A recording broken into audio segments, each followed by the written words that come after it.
But then when the movie started coming out and I started getting recognized, that was really the moment. You were hoping it gets into a theater? Yeah, no, I was hoping it would get on streaming. I don't normally watch horror movies, but that one got me good, son. Yeah, exactly. Beginning when Bear makes the wish and all that happens, and Curry was like, this is gonna work. Did you do anything on that shoot that you think in retrospect it would be crazy for the star of a $400 million movie to be doing?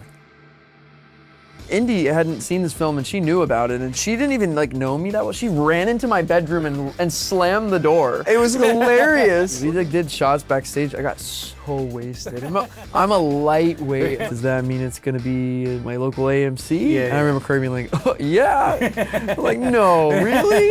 Like I can use my A-list, but I don't know whether she was just saving it or, I do know that they went and worked on them, but no, I didn't see any of that stuff before we were filming. No, don't do it, don't do it. No. Welcome back to another edition of Scene Steals, where we watch our favorite scenes with our favorite actors. Today, in honor of Obsession's digital release, we have the star, Michael Johnston, and we are going to break down the best scenes from the movie. Michael, this is awesome, dude. Thank you so much for coming, man. Thanks for having me. This is really, really exciting. It's an amazing movie. It has taken the world by storm, obviously.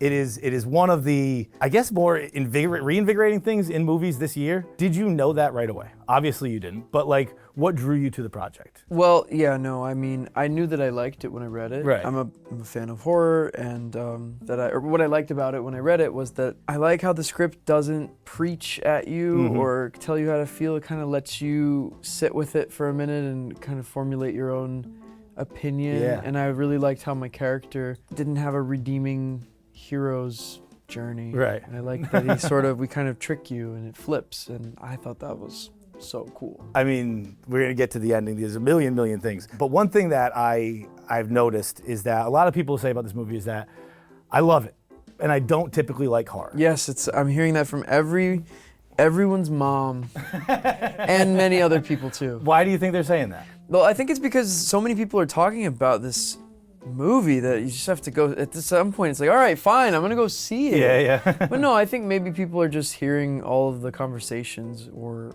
arguments that are happening, and it's like, okay, I'm curious, let me see this film. You've said that, and I think in an interview with the Hollywood Reporter, you said that the discourse around the movie is very cool, very exciting, it gets people involved and all that stuff.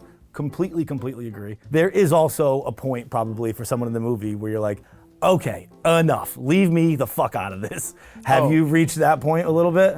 You know what? I'm down for a little brawl. I think that's fine. I think the only thing for me is just when people start kind of blurring the lines between what's real and what is acting. Yes. That can be like, okay, well, but no, I'm gonna take it as a compliment. Because it's like, hey, some people are just like, ooh. Do you think that Gen Z's gone back to the movies incredibly compared to other generations, the millennials and the Gen X's? Yeah, we got them out, huh? Gen Z's through the roof. Yeah. Do you think there's something about this movie that particularly sat with them, this and Backrooms? What do you think it was? Absolutely.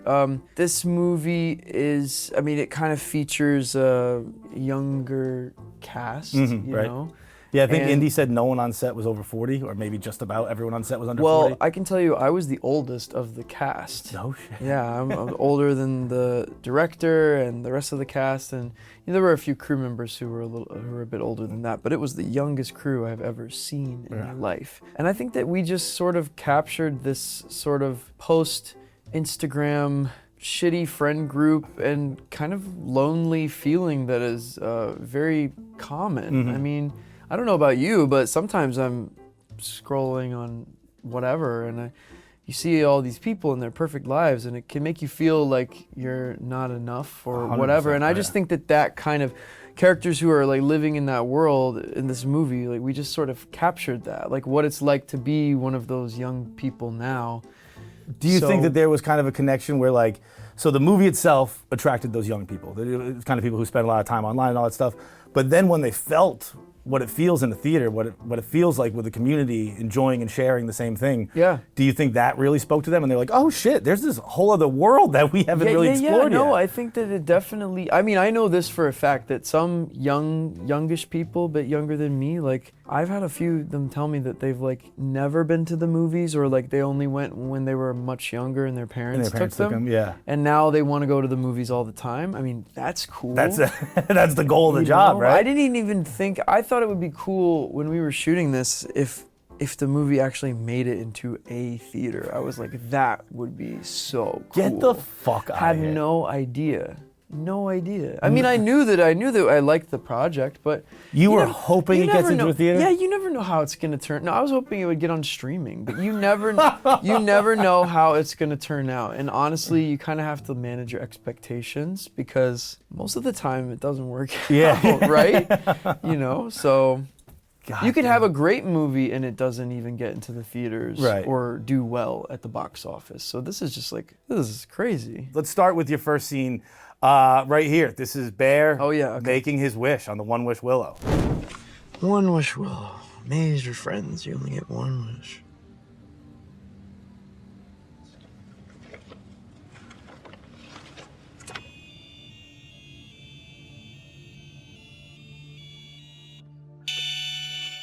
No, don't do it. Don't do it. No.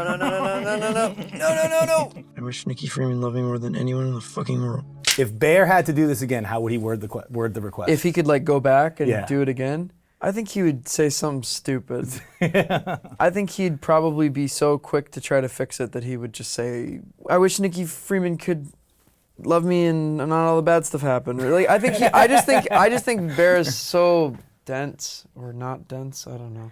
But what you bring to it is you have such an insane likable quality to you that like the movie starts with, what is it, roughly a minute of you kind of talking almost directly to camera. It's a monologue of him practicing what he wants to say to this girl that he likes. So yeah, it's supposed to kind of make you feel like, oh, I know what that's like, or I know this guy, or you want to root for him. That was always intentional. Right. Yeah, and I think that when Curry had already seen a lot of tapes for the role of Bear. Like I came on kind of late in the process, and so he had explored all the different versions of Bear, like the more really awkward kind of guy, or that maybe would never have any chance getting a girl like that, you know. But that's why you're so perfect, because you and Inde belong. Like you look at it on paper, people that age, like they could. Yeah, I think they could. But I will say, when I met Inde, there was something about our chemistry that was really interesting. It was very much so a brother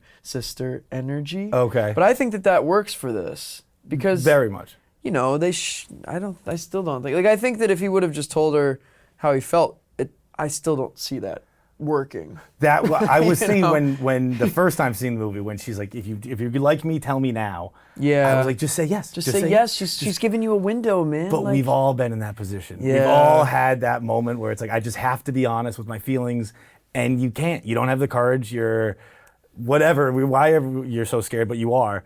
I thought that was just such a relatable moment for the whole movie. I just remembered something about this scene that we just watched. This was in one of the trailers. Yes, I Wish She Loved Me. It was in one of the early trailers. And I remember when it came out, and I was so excited, and that scene was in the trailer. And the very first comment I ever read about the movie was, I don't know what he said, he was mumbling. And that just stuck. I have heard that. And every time I watch that, I hear that. I just gave it like a Karen at a grocery store kind of voice. Like, he's mumbling. I don't know what he said. Isn't it crazy how like just that one, bro? This movie has made $400 That's all I think about is that I mumbled. It's crazy. Mumbled. Well, he would mumble. He's just saying a thought out loud. Give me a break. He didn't enunciate well enough. That's fucking insane, man. I know. I'm talking to myself in the car, dude. So do you let stuff like that affect you? Like obviously to an extent where you're still thinking about it. I don't let it affect me, but I definitely have to stop reading comments. Yeah. Because you can have 99 great things and then you see one little criticism and that's just like the one that you remember. That's what you take with you for the rest of your journey. That's what it comes with being a perfectionist, you know, so. Now Curry, would you say Curry Barker, the director, would you say he's a perfectionist? Absolutely. Yeah. Are you kidding? Yeah, no, he showed up. He had the whole film already edited in his head set, and he had images of the locations, and he had it down to, he knew exactly what he wanted. Sometimes he just kind of came in and just told us exactly what to do and what to say, but then when we got that, we got to play. I heard that, Yeah. that you guys got to play once you got it, and I believe it was you who said you found some interesting things Yeah. in that exploring. We all did, yeah. Do you have something that sticks to mind where it's like, I only found that because we got to play a little bit? Well, I have like two. So one is kind of that right after that scene when they're interacting right after he makes the wish. We had always kind of talked about how suddenly we wanted the audience to see that it worked. Mm-hmm. And there was always this idea of maybe we'll kind of ease into it so you're not really sure. But then the one we kind of landed on was this version where right away. Yeah. and it worked. So it was sort of like that. We had ideas of how to try things, but then in the moment that worked, and then we leaned into it even more. Yeah. But and then I do have another one, but I'm gonna wait. Okay. Because it'll come up. I like that. Yeah. You were saying this one when she comes back right away. Yeah. This online has gotten a lot, shot of the decade, all that stuff. No, that picture of the house, there are so many movies that have that kind of a shape house right there. It's already creepy. The house is already creepy. And also, like, I don't even think it's a real house. Like, I don't think there's anything in there. Oh, really? No, this one little part of this neighborhood is sort of like a set town. No shit. It's like outside of LA. Yeah. So it's just an empty house? Very, very creepy. But one more before we skip to the next scene. We're just kind of talking about Curry a little bit. Do you have a piece of direction that he gave you that sticks out, that kind of helped you unlock a scene, or even unlock Bear as a character as a whole? What I can say is, I'm very much, I'm like analyzing the script, and I'm very wanting to know the reason behind everything, and why would he do this, and why would he say this? And sometimes I'd come to Curry and he'd be like, all right, just come in, put the bag down and do the thing. And I'd come up to Curry and be like, dude, he wouldn't put his bag right here. He would put it over here and Curry would be like, bro, fine, just put the bag over there. And sometimes I'm like, all right. But sometimes I definitely want to know the why behind everything. Mm-hmm. And that's my kind of process. But sometimes when we're kind of going and we need to just try stuff, we're like, okay, we got that option, let's try something else.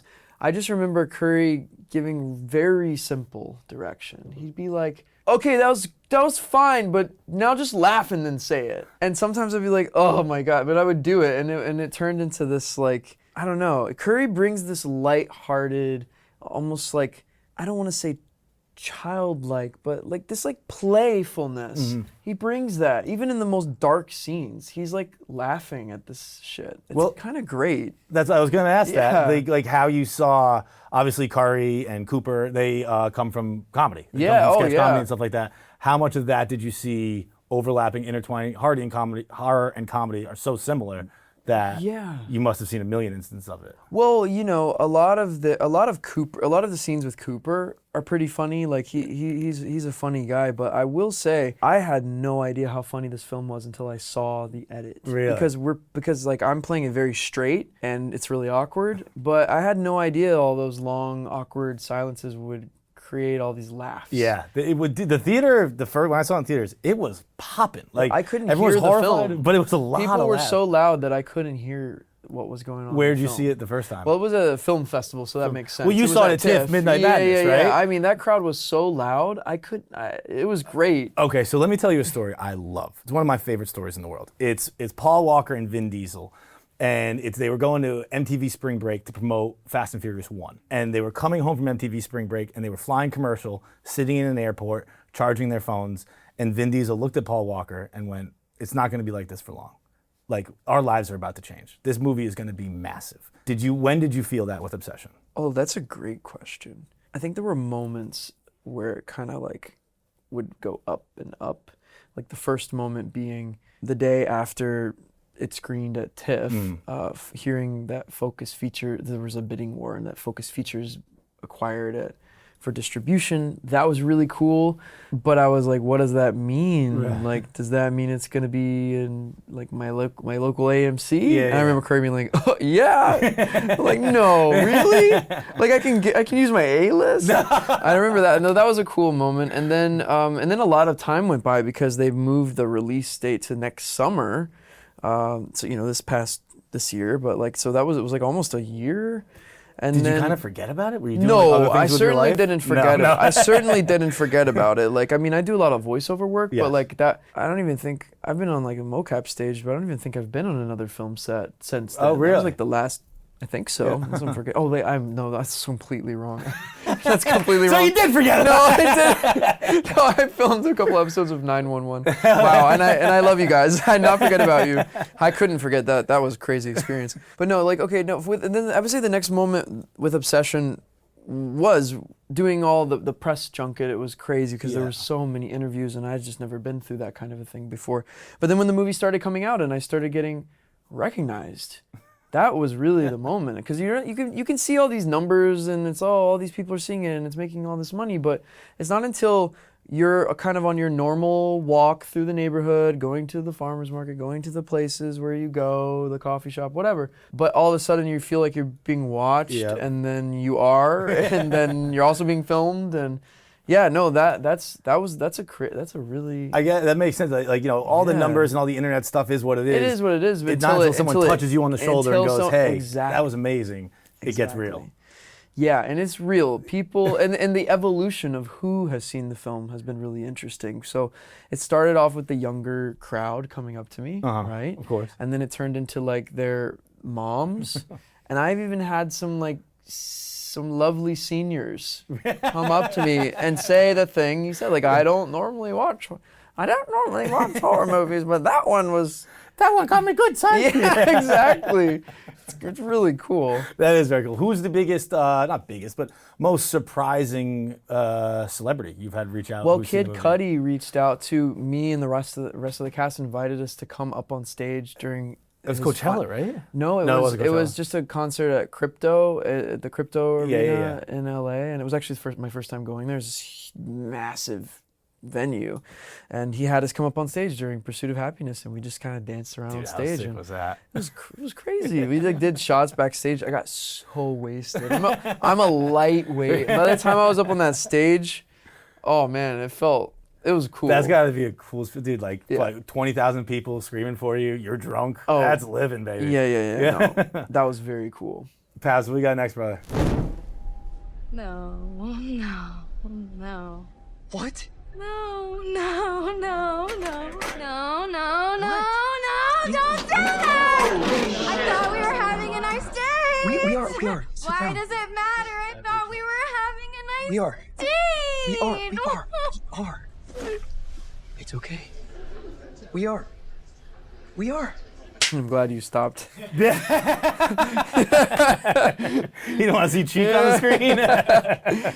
Now, one of the more amazing things, or one of the things that makes this movie so likable, is that to every viewer, there are different levels of where Bear becomes the bad guy, or whatever you want to call it. There are times people think it's there. Complicit. Do you have a moment that you think, or do you kind of like to keep that to yourself? No, I don't keep anything to myself. I just keep talking to fucking people. I just say whatever, and then people say, don't say that anymore. And I'm like, oh, shit. Okay. But no, I think, it's tough because we filmed this completely out of order. Yes. And so we were kind of putting that puzzle together the whole time. I was really kind of leaning on Curry, and like our tool that we would do when we were filming this is that we're gonna try each of these scenes and give it varying levels of intensity, kind of. Like we'll play it a little more lighthearted and a little more serious and more quiet. Or when with Inde's scenes, it would often be like, okay, play this at a 1 and a 5 and a 10. Like I remember that scene. That was one of those scenes where we played it at different levels. That's fucking cool. And we had to do that to have options. But so it's really hard for me to sort of pinpoint, because when I think about it, in my head, it's all out of order. Yeah. But there's definitely a moment where he knows that he shouldn't be doing what he's doing. Yeah. And I think, is it this moment? I don't even know. This is one. There's a lot. No, right. The order of the film. Bear is just in denial. He's just I think he definitely knows that he shouldn't be doing what he's doing, but like, he doesn't know how to care about other people. Right. Like, he's just worried about his own experience. He's just a lonely guy. He doesn't want anyone to be, I guess, hurting. But he just doesn't have the ability to think about how his actions are affecting someone. He just wants this girl. He's just crazy for this girl. He will do anything. Would you say he wants things easily? Like, I know that in the montage, there's a lot of the AI stuff comes up. Like, he's using an LM. There's AI pictures. I think the LM, was it Genie LM it was called? And it had like things that Bear was Googling. And it was like how to get a girl and stuff like that. That's right. There was I love that. I love you can pause and see all that stuff. Yeah, right now you can Did see you see the one where he's scrolling on the laptop and he's looking up, is the one wish Willow real? Yeah. And it's like, my mom used to be ugly, but she's pretty now. I did not know that was in the film until I saw it. That cracked me up. But that was in my rewatch of the movie. And the first time I saw it, I didn't think he really knew until later. And then in the rewatch, once you Google something, you're like, this is probably real. This is what I was looking at. This stuff I thought was so strange. I've never seen this. Oh, really? No, I've never seen this. This is what Bear... I've never seen. Yes. Whoa, hold on a minute. Like, he has how to play Green Day's basket case on the marimba.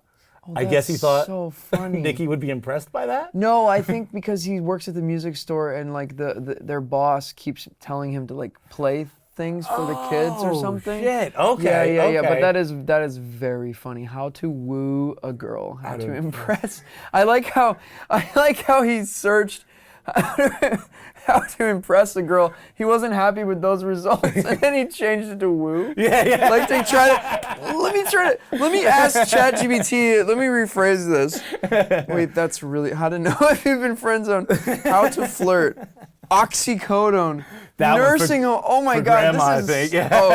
I know that this is all Curry. That's hilarious. That's so fucking funny. And it tracks. And then that's a scene. Obviously, you're intense with Inde there, and I was hearing about your audition with Inde and how it was. What scene was it? It was the scene where you're yelling back at her. I just want you to act normal. like Nikki. Yeah, be normal. That kind of deal. Act like Nikki. What was that audition process like? And by that I mean, the night before, how nervous were you? Because you didn't know what it was going to become, right? Or were you just kind of going to work like it was a regular day? No. I mean, okay, so I actually didn't initially audition for this movie. I was, they had already, the audition had been around. I hadn't gotten it, and someone told me about it, and I was like, whoa, I want in on this. And then I got the script in my inbox, and they're like, read it, see if you like it, and we can set up a Zoom with the director. And I was like, oh, cool, great. Yeah.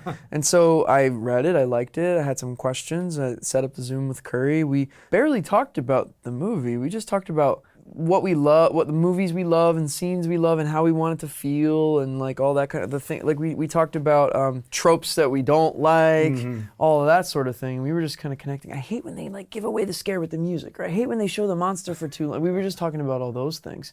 And then I remember though, I was like, okay, well, I've prepared a scene. I'd love to just read it for you. And he was like, no, you're good. Just come into the callback and read with the girls that are reading for Nikki. And I'm like, you don't even want to see me do it? And he's like, no.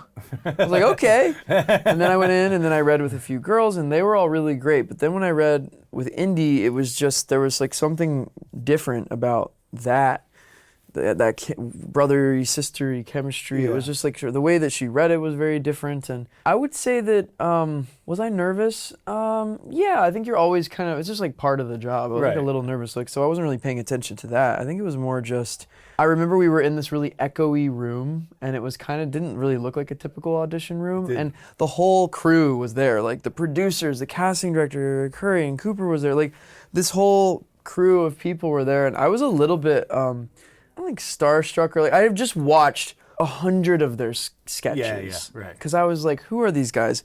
Let me watch this, and then I watch one, and then I'm like, wait, I think I've seen these before. And then I like, and then they were so funny, and I was watching all of them. So I think I was more just like, oh my god, like they're right there. So interesting. And I remember thinking like, well, this is like really serious kind of like scene and everything. And then Inde and I are like spitting in each other's faces, and she's like grabbing my face. I'm like, oh, okay, sure, yeah, that's fine. And it was just such a weird experience. And I have, And you'd only shaken hands, right? You guys we shook hands and went right into it. So when you shake hands, right, and then you kind of just go into the audition, you're talking about like spitting and playing. Is it almost like being a kid and you like meeting a new kid for the first time? Oh, and, yeah. Like, seeing how far we can go, seeing like exactly what how we play together? Yeah, absolutely. Yeah. There's this understanding, I think. We didn't, some people like to say like, can I touch you, whatever, which is like great to kind of ask permission for that kind of a thing. But I'm also totally down for just like go for it. Yeah. I am personally, not everyone, but I feel like we never had that conversation. We were both like, "Sup? Yeah. Let's go." Well, It was Inde in just particular, she would not show you and Curry the faces. for Nikki, right? Well, we just never saw them. We had a little bit of rehearsal, but I don't know whether she was just saving it or maybe, I do know that they went and worked on them, but no, I didn't see any of that stuff before we were filming. So how do you prepare? Is it kind of just like, I have to know what Bear's mindset is, and then Yes. whatever Nikki does, and I react? Yeah, that's exactly exactly right. I don't, that's Is that, do you feel like you had a similar responsibility, like as the star of the movie? Like what responsibilities did you feel on set? Oh yeah. I mean, because I was on set every single day, I thought, when you have the opportunity to be number one on the call sheet, you want to, it's your responsibility to keep the energy up Right. and to talk to everybody, and like, cause it's like you're leading this thing. I mean, well, the director is, but we're doing this thing together. And so I think just really it was about, yes, being really prepared, knowing my lines as well as I could, and doing the homework and having all those conversations and all that prep beforehand. But when you're there, it's just like put the phone away, pay attention, do not just sit there and wait. Like, find something to do. There's always something to learn on a set.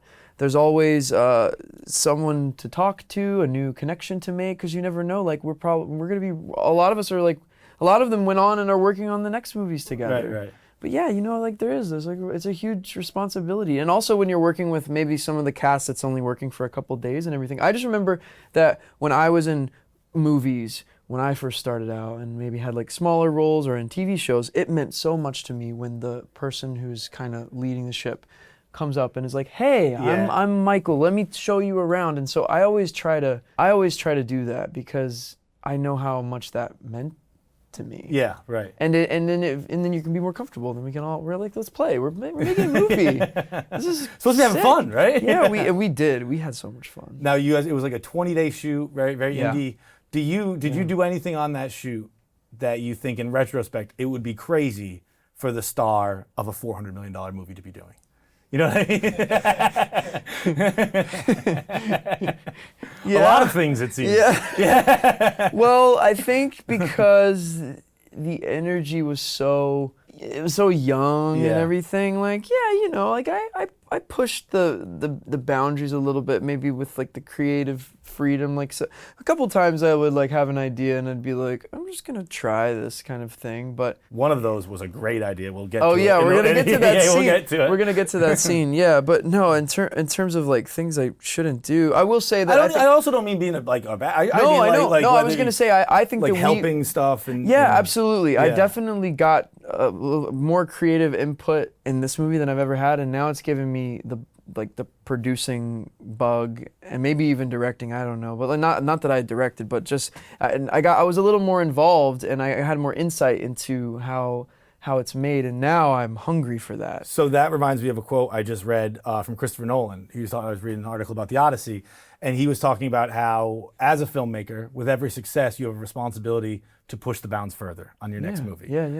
Do you feel something? Like, do Absolutely. you feel something that you want to touch on, you want to go work on? Like a particular thing A that I want to work topic on? or like a genre the type or of role. something Yes, you wanna do? absolutely. Yeah. And I can't talk about any of them, but I have a number of things that are like cooking, and I can tell you that a theme that I'm really interested in is anything that has to do with like family drama kind of thing, but brothers or a father-son thing, or there's just really good family drama. There's something about that I really, really like, and That's great. It's like a challenge. I was like, oh, I have a crazy family. I know how to put my twist on this. So, but also like I really want to do like a comedy. It could be like a romantic comedy, like maybe do a role where you can like me, and prove that I, You can like me. Yeah, exactly.